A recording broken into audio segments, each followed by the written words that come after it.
Bien, vamos a irnos a los titulares del Santander con Rosana Laviada y Vanessa Vallecillo y vamos a tratar de enfocar lo que hoy, con extraña unanimidad, con extraña estupidez, debo decir, aunque solo sea por veteranía, me lo van a perdonar, veo a los jóvenes talentos del centro mirífico español absolutamente idiotizados. Deben haberse tomado algunas píldoras de teodorina, que por cierto Teodoro estuvo penoso ayer, lleva una racha el hombre penoso, el día del gran discurso de Cayetana Álvarez de Toledo, que es uno de los mejores discursos que se ha hecho desde que hay democracia en España en esta última etapa, y vamos ya a 40 y tantos años. Ay, es que acaparó mucho el foco. Ay, es que, claro, desvió, había que apuntar a Marlaska. Parece todo apuntado por la distinguida filósofa Cuca Gamarra, cuyas intervenciones también parlamentarias pues oscilan entre las de Elvira Rodríguez y las de Ana Pastor, es decir, entre el cero y la nada. El otro día nos contaba Miriam Muro, no sé si sana o intoxicada, nos contaba que es que, claro, el grupo de Teodoro quiere apartar a Cayetana porque va por libre. Ah, pero es que no saben qué es un ciudadano, qué es un diputado. Cada diputado representa a todos los españoles. Un diputado no representa a un partido. Y esto, que al parecer no se lo saben en los partidos, porque no les conviene, hombre, deberían sabérselo los periodistas, sobre todo los talentos opinadores. Es difícil encontrar una actuación parlamentaria tan extraordinaria como la de ayer de Cayetana Álvarez de Toledo, que reciba hoy tal desprecio, menosprecio, por señoritos que, por cierto, desde luego en el Parlamento no le llegarían a la soga del zapato. Quiero decir, hablar mejor que Cuca, que Ana Pastor, que Teodoro o que, no sé, Elvira Rodríguez está al alcance de cualquiera. Hacer un discurso como el de Cayetana ayer está solo al alcance de Cayetana. Y solo por eso, estos que hablan de la mediocridad de los partidos, en cuanto aparece alguien brillante, se le tiran al cuello por orden de Génova. ¡Qué vergüenza más grande! ¡Pero qué vergüenza! ¡Pero qué asco dan! ¡Qué gentuza! Bueno, pero vayamos a lo fundamental. Aquí lo que estamos viviendo... Por eso lo importante no era ayer Marlaska. Marlaska es un monigote. Marlaska no es más que una pieza pequeña dentro de lo que intenta derribar el Estado de Derecho en España. A Marlaska le dicen hoy que cambie y cambia. Marlaska, date la vuelta y se da la vuelta. Marlaska, ahora 3 volteretas hacia 3 volteretas. Y ahora doble tirabuzón, triple. Voy a intentar el triple. Ojo que te snucas, Ojo, Luganis. Pero él da el triple tirabuzón y si se mata en acto de servicio. Marlaska es un monigote. Aquí el problema fundamental es que España va camino de convertirse en Venezuela.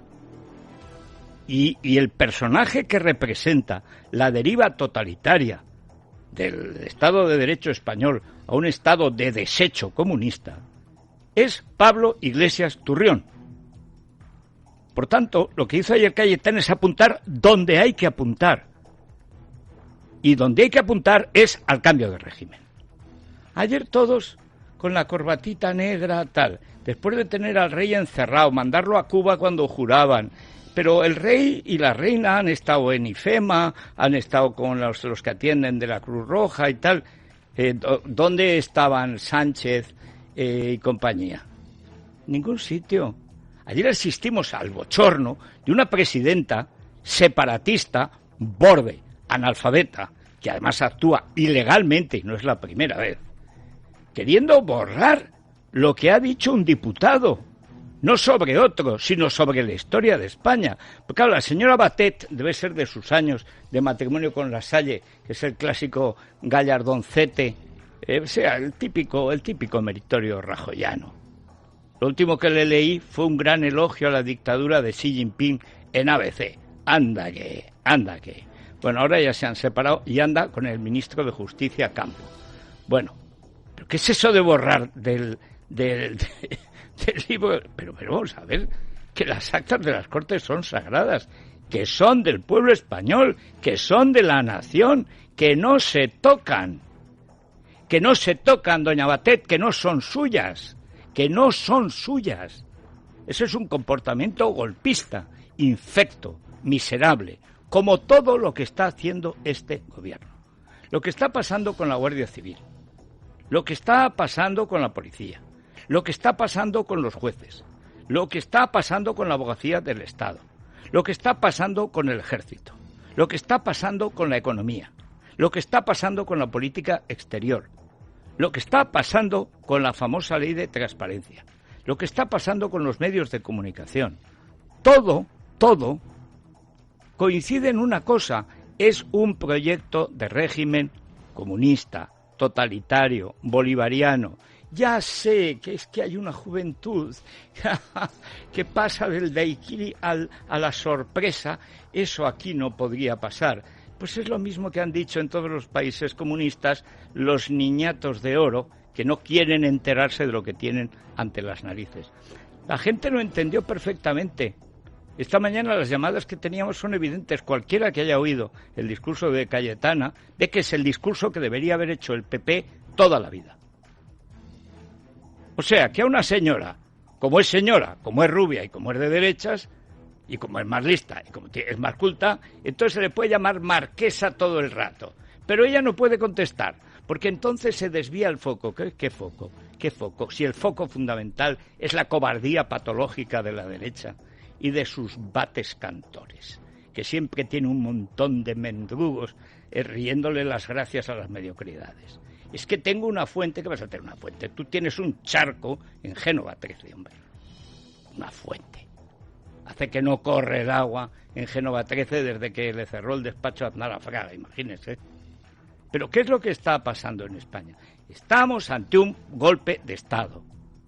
Esto es un golpe de Estado.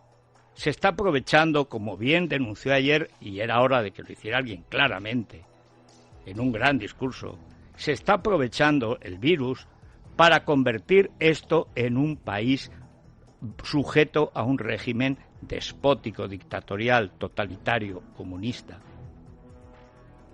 Porque no hay modelos de países socialdemócratas. Todos son un poco socialdemócratas, algunos algo más liberales. La alternativa a esto es Venezuela, y es a donde vamos de cabeza. La prueba más evidente, el Pravda de nuestros días, el Pravda del IBEX 35, el Pravda de don Javier Monzón. Van el rey, cuando por fin tiene a bien ponerse una corbata negra, el mentiroso mayor de este reino y de todos los reinos, un fraude, el gran farsante. Jamás pactaré con Bildu, se lo diré 5, se lo diré 20 veces, nunca. Jamás pactaré con Podemos, no podría dormir y sus votantes tampoco, nunca. Pablo Iglesias ha hecho de la mentira el eje de la política. Pablo Iglesias significa Venezuela, hambre, miseria, colas, cartillas de racionamiento. Pablo Iglesias no ha dejado de significar eso, lo es. El que naturalmente ha mentido es Sánchez. Y cuando este mentiroso patológico, infame, que nos ha metido en la peor crisis económica de nuestra historia, y ya se verá dentro de un año lo que queda, entonces va y se pone la corbata negra porque ha decidido salimos más fuertes. ¿Quién es más fuerte? No será la Guardia Civil, no serán los jueces, no será el Estado de Derecho. Pero ¿cómo que salimos más fuertes? A ver si salís de verdad, pero a Cuba y os quedáis allí, con Willy Toledo. La cuestión de fondo es que el país,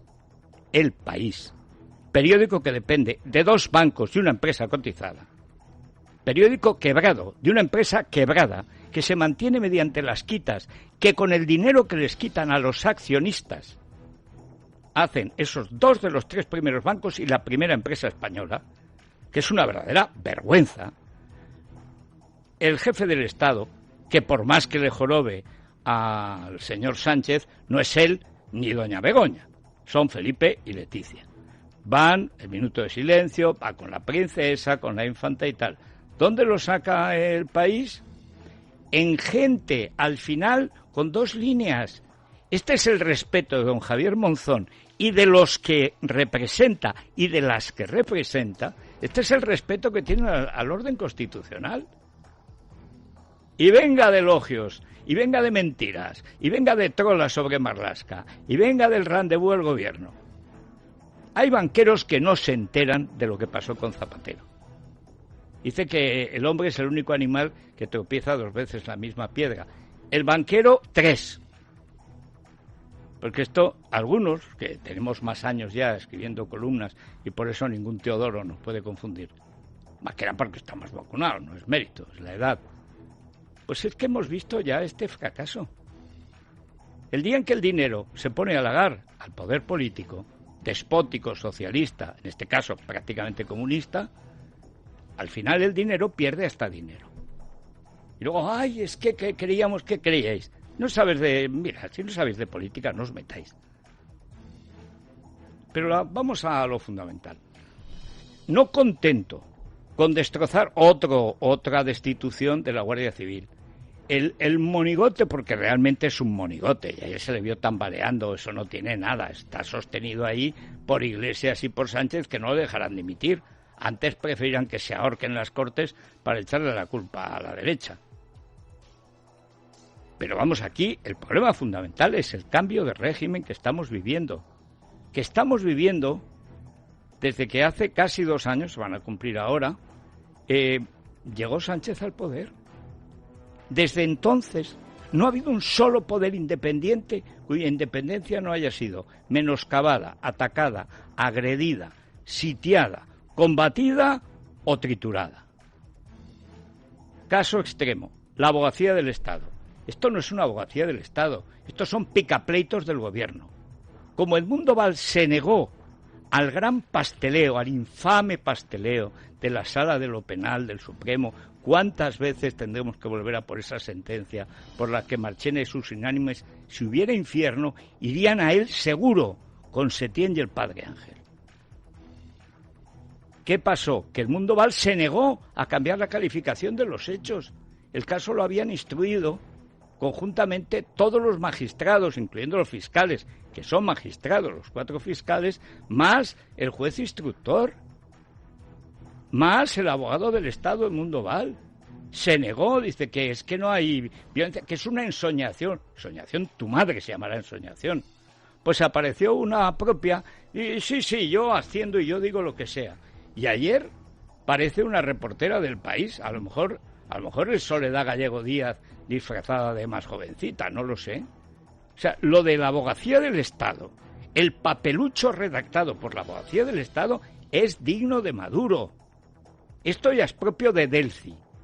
O sea, la señora Seoane ya puede decir, yo también soy Delci. Te faltan las 50 maletas de oro que sus amigachos del PSOE le dejaron pasar por Barajas. Vamos a contárselo, Rosana.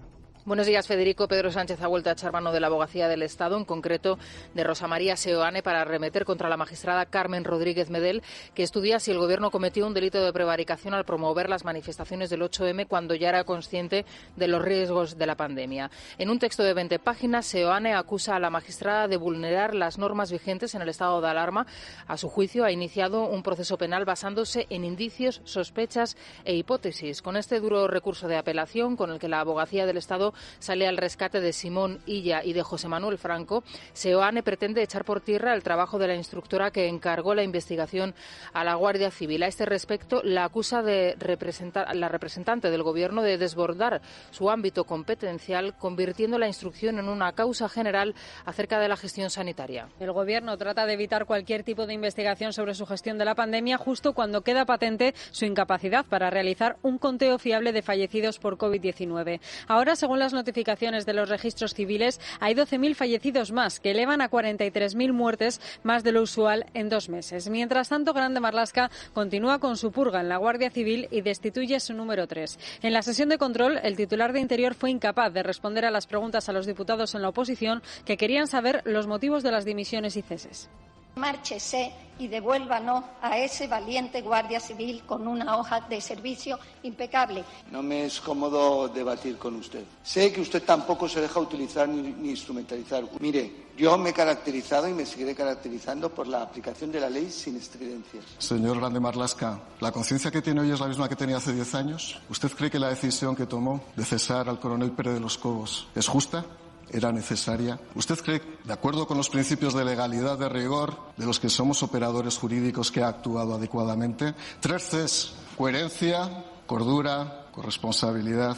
Usted ha fallado a todas las Cs. Intentaré, si me da tiempo, referir conciencia, coherencia y competencia. Pero le diré una cuestión. Lo que a mí me preocupa es que utilice a las fuerzas y cuerpos de seguridad del Estado hoy, aquí, cuando estamos pudiendo celebrar el tercer tramo. El honor no se compra, señoría. Si usted acreditara un poco de la dignidad que tuvo como juez, habría dimitido ya a estas horas por injerencias en el Poder Judicial. Mire, el hecho de ser diputado no da derecho a imputar delitos graves a un ministro ni a nadie sin una mínima prueba. Si le queda algo de dignidad, dimita. Y si no, también. Márchese, señor Marlaska. En primer lugar, usted habla de no injerencia en la Guardia Civil, de no injerencia en el Poder Judicial, pero vuelven a sentar sentencia. El 8M fue un delito. Que usted va a caer por su subordinado, señor ministro Marlaska. Y le diré, ya he anunciado la querella contra el secretario de Estado y la directora de la Guardia Civil, unos excelentes profesionales a los que tienen todo mi apoyo. Una vergüenza, señor ministro, toda su actuación en este caso. ¿Puede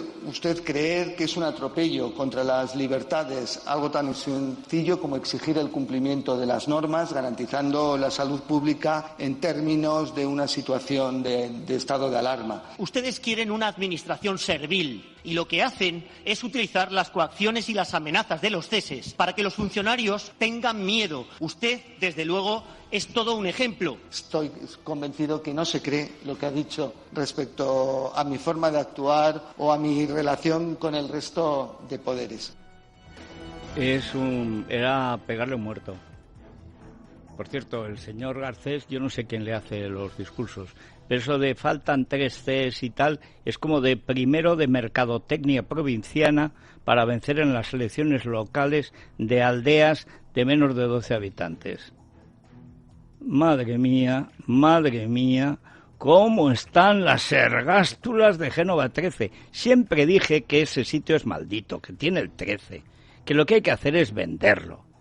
Antes, si quieren, lo fumigan con Zotal, lo limpian bien y se van de allí, lárguense de allí. Ese es un edificio maldito.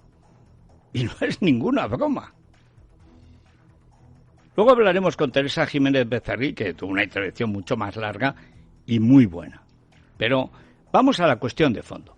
España está sufriendo un ataque a todas las instituciones cuyo fin es convertirlo en un régimen sin alternancia política, sin libertad de mercado, sin libertades individuales y sometido a una dictadura de nuevo cuño. Aquí a los amigos, a los amigos todo, y a los indiferentes y a los opositores y a los adyacentes, pues la ley vigente, es decir, a por ellos. Y ese cambio lleva el vicepresidente del gobierno. Vamos a ver, señores opinadores miríficos del centro centrado de la centridad centrosa. Vamos a ver si se enteran.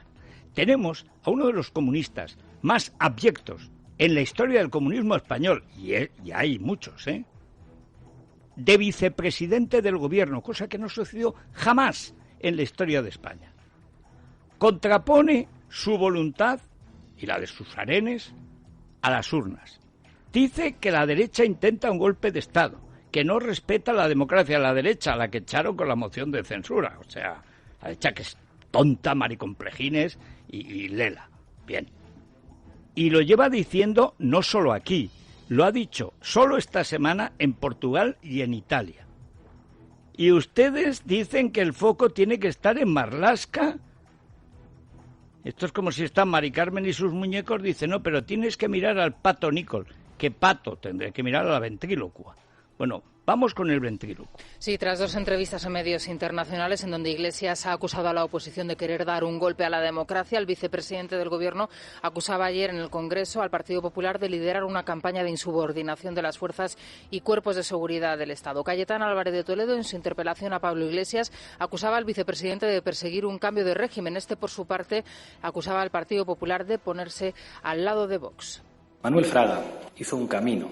Manuel Fraga era un franquista y responsable de algunas sentencias de muerte que se firmaron en este país. Pero Manuel Fraga hizo un camino.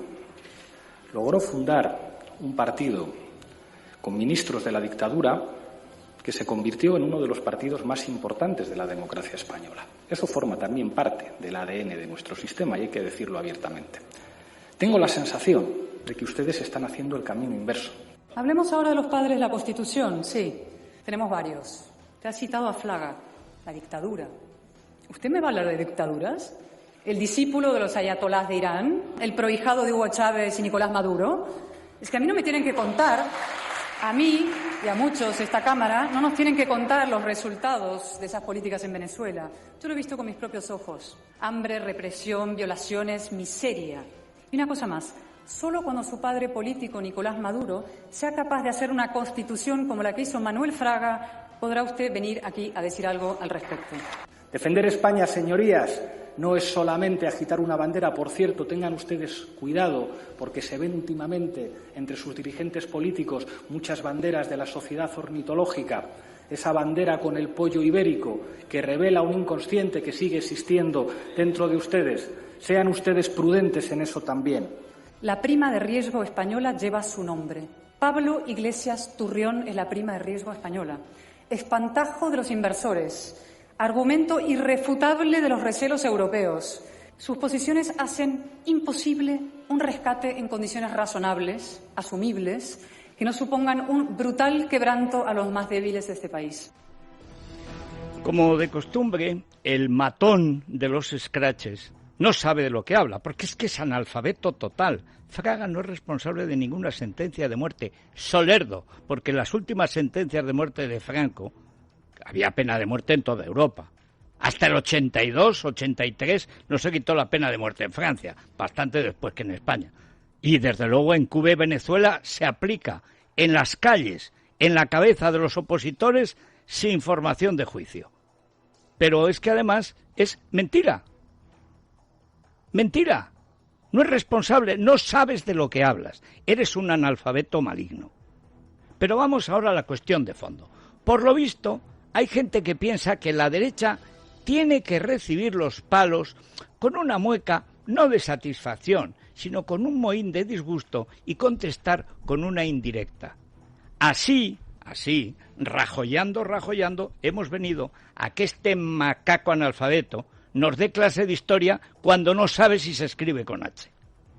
Y eso es exactamente lo que pasó en lo único, al parecer, de los 20 minutos de discurso en que se han fijado, que es en media frase, porque una de las características de los nuevos columnistas centristas a lo divino es que son muy vagos, es que trabajan poco, es que le gusta más el gimblet que esto de ir a los papeles. ¿Pero qué será eso del FRAP? Nadie habla del FRAP. Vamos a hablar. Durante la intervención de Pablo Iglesias, y como viene siendo habitual, el vicepresidente menospreciaba a la portavoz popular aludiendo a su título de marquesa. Cayetana Álvarez de Toledo le respondía al final de su intervención recordando que si ella es marquesa, su padre fue terrorista del FRAP. Iglesias la acusaba de cometer un delito. Finalmente, Meritxell Batet se permitía cambiar el diario de sesiones y borrar la referencia al padre de Iglesias sin que la diputada popular diese su consentimiento. Como usted muy bien sabe, los hijos no somos responsables de nuestros padres. Ni siquiera los padres somos del todo responsables de lo que vayan a hacer nuestros hijos. Por eso se lo voy a decir por primera y última vez. Usted es el hijo de un terrorista. A esa aristocracia pertenece usted, a la del crimen político. Señora marquesa, si piensa usted que llamando terrorista a mi padre me va a provocar y va a conseguir que pierda la compostura, se equivoca. Usted acaba de cometer un delito aquí, en esta tribuna, y solo alguien con títulos nobiliarios es capaz de creerse con la impunidad de poder llamar terrorista a alguien que le salga gratis. Por lo tanto, invitaré a mi señor padre a que ejerza las acciones oportunas. Señora Álvarez de Toledo, quiero pedirle si quiere retirar, por favor, del diario de sesiones la expresión «su padre es un terrorista», refiriéndose al vicepresidente segundo del Gobierno. Su padre, como bien reconoce el señor Iglesias en este artículo, era militante del FRAP. Gracias. Lo retiraremos del diario de sesiones. Muchísimas gracias. ¿Cómo? No, ¿por qué? ¿Cómo? O sea, mi discurso, que representa a la nación española, como cada uno de los diputados, hasta el siniestro Iglesias. Vamos a ver, matoncito, a ver, que esto no es la Complu. Veamos. El padre de Iglesias, terrorista del FRAP, el Frente Revolucionario Antifascista y Patriota, fundado por el sicario soviético y luego albanés Álvarez del Valle, perpetró los asesinatos de... Esta es la organización a la que pertenecía el padre de Pablo Iglesias, y que asesinó a Juan Antonio Fernández, Policía Nacional, Francisco Jesús Anguas, Policía Nacional, Lucio Rodríguez, Policía Nacional, Antonio Pose, Guardia Civil, Juan Ruiz Muñoz, Policía Nacional, y Diego del Río Martín, Policía Nacional. Atacó un sinnúmero de bancos, de empresas comerciales, etcétera, para financiarse. Fue de los que se escindieron del Partido Comunista de España por aceptar las reglas de la democracia burguesa. Salió ayer la señora mamá de aquí, el hijo de todas, que es Pablenín, diciendo que tanto han luchado por la democracia, por impedir la democracia.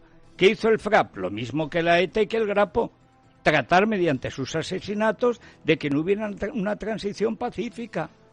Claro que era un grupo terrorista el FRAP, claro que eran terroristas los que formaban parte del FRAP. Si no, no entrabas en el FRAP, te ibas al PC o te ibas a... Bueno, el PSOE no existía, pero te podías ir a cualquier otra cosa. Podías hacerte monárquico o proverista. Pero el FRAP era un grupo marxista, leninista. Por cierto, también es penoso que no se sepa en el periodismo ni siquiera mirar las letras. Dice, el FRAP fue disuelto por el PC, pero vamos a ver, somerluzos de las agencias de colocación periodística. ¿Pero cómo va a disolver un partido a otro? El PC era un partido y el FRAP era una vieja escisión que para entonces, cuando empieza a asesinar, porque no le bastaba con robar, llevaba ya 10 años de existencia. Por cierto, no se fundó ninguna fábrica española, sino en París. Y el que lo dirigía era uno de los tíos más siniestros de la Guerra Civil Española, Julio Álvarez del Valle. Después de Negrín, el sicario más abyecto de Stalin en la Guerra Civil Española.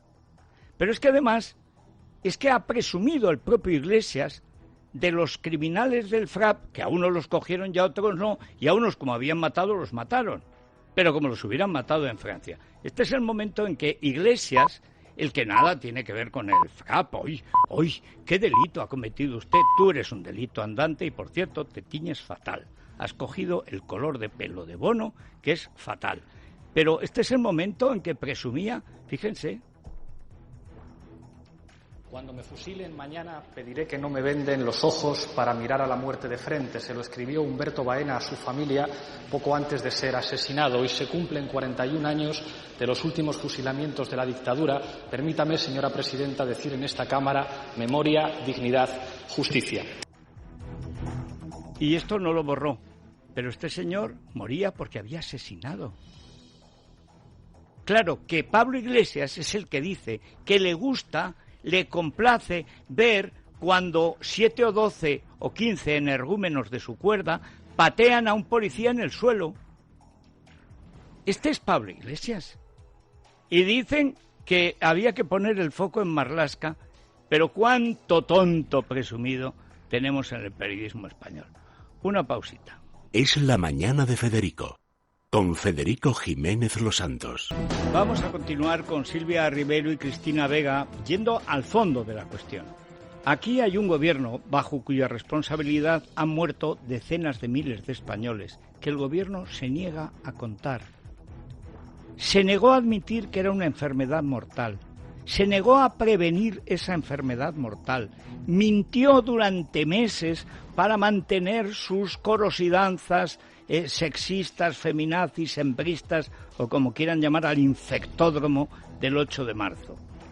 Ha mentido desde enero hasta la fecha todos los días del año. No hay un solo día en que no haya mentido, o no haya dicho la verdad, o haya dicho media verdad, o haya multiplicado por 100 la trola, tanto ella como su merendilla, el supuesto experto Fernando Simón. Nadie tiene más responsabilidad que ellos en la cantidad de muertos que ha habido en España.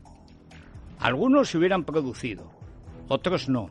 Pero hay más que ver Portugal y Grecia, que son bastante más pobres que España, que no tienen el sistema sanitario español, para ver que evidentemente aquí hay una responsabilidad gravísima.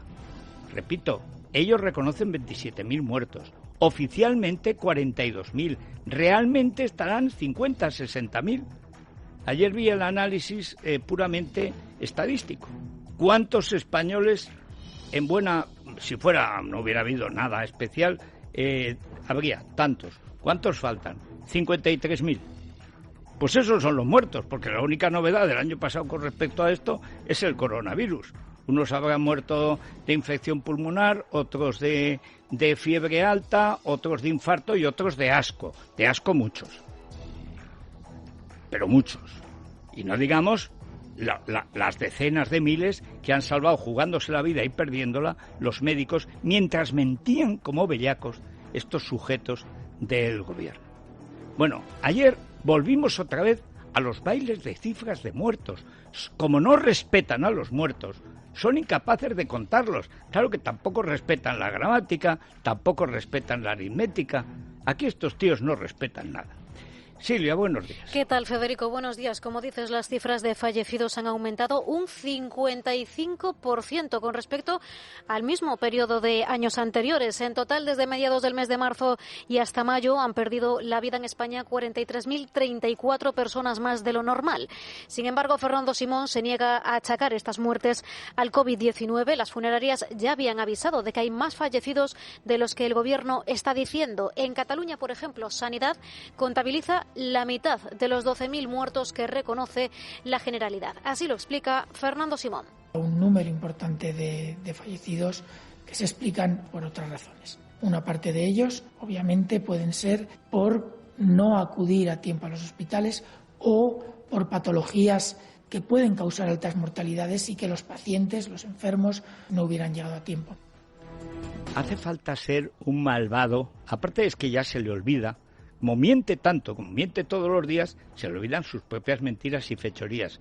Que tenemos un informe suyo, de Illa, que es usted que los escribe, que tenemos un informe del 5 de marzo, 3 días antes del infectódromo, al que usted envió a toda España y a su propio hijo, hecho por usted, don Fernandito Simón, diciendo que en las residencias de ancianos, si tenían una situación grave, pulmonar, etcétera, de coronavirus, que no los llevaran a las UCIs, que los dejaran allí. Eso sí, que la ventana la dejaran abierta si la ventana era exterior, O sea, ese fue el remedio. Paliativos y adiós. Si es que esto ya lo conocemos. Pero esto lo hizo usted.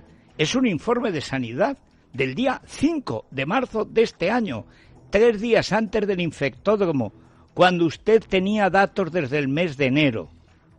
Y no hizo nada. Lo que ha hecho es mentir antes, durante y después de la crisis. Si algún día se sienta en el banquillo, por eso quieren quitar a la jueza, claro. Y a cualquier juez de España lo querrán quitar. Espero que la condena sea a la medida de sus responsabilidades. Bien, ayer fueron los de Vox a donde hay que ir, que es directamente a los responsables, a las personas responsables de las fechorías que se están cometiendo. Por ejemplo, liquidar la Guardia Civil, el prestigio de la Guardia Civil, convertirla en la Guardia Armada Bolivariana, que es lo que quieren hacer con la Guardia Civil. Bueno, pues ayer Vox ya anunció querella.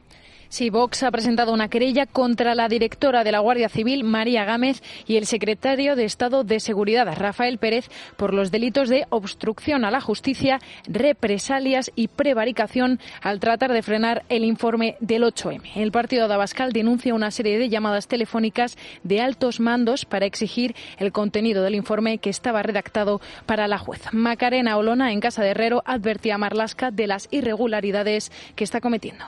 Está demostrando que del magistrado que fue no queda la más mínima sombra, ni siquiera la de su toga, y se nos hiela la sangre viendo el político en el que se ha convertido. No tiene ningún tipo de escrúpulo y lo demostró ya recién llegado al cargo, recién nombrado ministro de Interior, con el cese de otro servidor público extraordinario, el coronel Sánchez Corbí, en aquel momento, 2018, jefe de la UCO. Pero ¿por qué la oposición se prepara tan poco? Hace 10 años pasaba por juez. Yo le he alabado, como todo el mundo, decente, porque se enfrentaba al gobierno y daba orden el juez, de no decir ni pío a sus superiores de interior. Caso Faisán. ¿Por qué? Porque Rubalcaba, que ahora dice que es el mejor ministro de la democracia, el mejor ministro del interior, que cercó las sedes del PP con 3 capas de calzoncillos, el mejor, el más malo sí, pero el mejor ¿de qué? ¿Pero de qué? Pues dio orden de que a nadie de Rubalcaba le dieran los datos de su investigación, porque se lo iba a cantar a la ETA como lo hizo. Y después de entonces, ¿qué hizo? Pues decidió ser artista. Pero esto hace 5 o 6 años. Se ofreció al PSOE, se ofreció al PP, cultivó a Mercedes Rajoy, quería ser el fiscal general del Estado del PP. ¿Qué no ha querido hacer? Quería ser artista, como Concha Velasco, de niña en Valladolid. Esta es la cuestión. No se acuerden del que hace 10 años fue. No, acuérdense de que hace 5 años ya era esto. Ya era esto. Bueno, hay un montón de noticias, pero yo creo de carácter económico, trágico económico, porque nos están metiendo en una crisis que van a ver ustedes de aquí a 2 años cuando se haga el censo puramente sanitario. Enfermos, depresivos, suicidios, etcétera. Ya verán ustedes los números que nos salen. Y lo lamento, pero es que va a ser así. Bueno, vamos a acercarnos, como siempre con la Caixa, a la información económica. Es la mañana. Es radio.